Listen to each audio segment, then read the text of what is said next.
Friends, ఇప్పుడే అందిన వార్త. చంద్రబాబుకి ఊహించని అదృష్టం, తీవ్ర సంతోషంలో నాయకులు. ఈ విషయాలన్నీ తెలుసుకునే ముందు వీడియోని పూర్తిగా చూడండి, అప్పుడే మీకు పూర్తిగా అర్థమవుతుంది. అదేవిధంగా చాలామంది సబ్స్క్రైబ్ చేసుకోకుండా వీడియోని చూస్తున్నారు, దయచేసి సబ్స్క్రైబ్ చేసుకోండి. సబ్స్క్రైబ్ చేసుకోవడం వల్ల నేను చేసే ప్రతి వీడియో అప్డేట్ మీకు ముందుగానే నోటిఫికేషన్ రూపంలో వస్తుంది. అదేవిధంగా లైక్ చేయడం మర్చిపోతున్నారు, దయచేసి లైక్ చేయండి.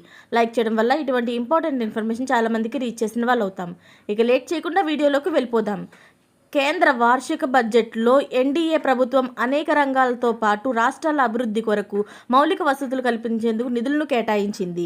ఇందులో భాగంగానే ఆంధ్రప్రదేశ్ రాష్ట్రంలో రాజధాని నిర్మాణానికి కేంద్రం ఈ వార్షిక సంవత్సరానికి గాను 15,000 కోట్ల రూపాయల నిధుల్ని కేటాయించినట్లుగా కేంద్ర ఆర్థిక శాఖ మంత్రి నిర్మలా సీతారామన్ ప్రకటించారు. అయితే ఇప్పటి వరకు ఆంధ్రప్రదేశ్కు ప్రత్యేక హోదా వస్తుందని కావాలని రాష్ట్రంలోని ఎన్డీఏ భాగస్వామ్య పక్షాలు కేంద్రాన్ని కోరుతూ వచ్చాయి.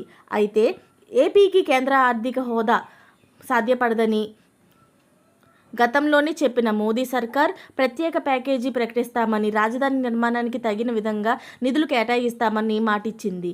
ఈసారి జరిగిన అసెంబ్లీ ఎన్నికల్లో ఏపీ టీడీపీ, బీజేపీ, జనసేన కలిసి ఎన్డీఏ కూటమిగా ఏర్పడి పోటీ చేసిన విజయం సాధించింది. ఏపీలో అధికారాన్ని చేజిక్కించుకొని ప్రభుత్వాన్ని ఏర్పాటు చేసిన విషయం తెలిసిందే. అయితే వార్షిక బడ్జెట్లో భాగంగా కేంద్ర ఆర్థిక శాఖ మంత్రి అయిన నిర్మలా సీతారామన్ ఏపీ అభివృద్ధికి కేంద్రం కట్టుబడి ఉంటుందన్నారు.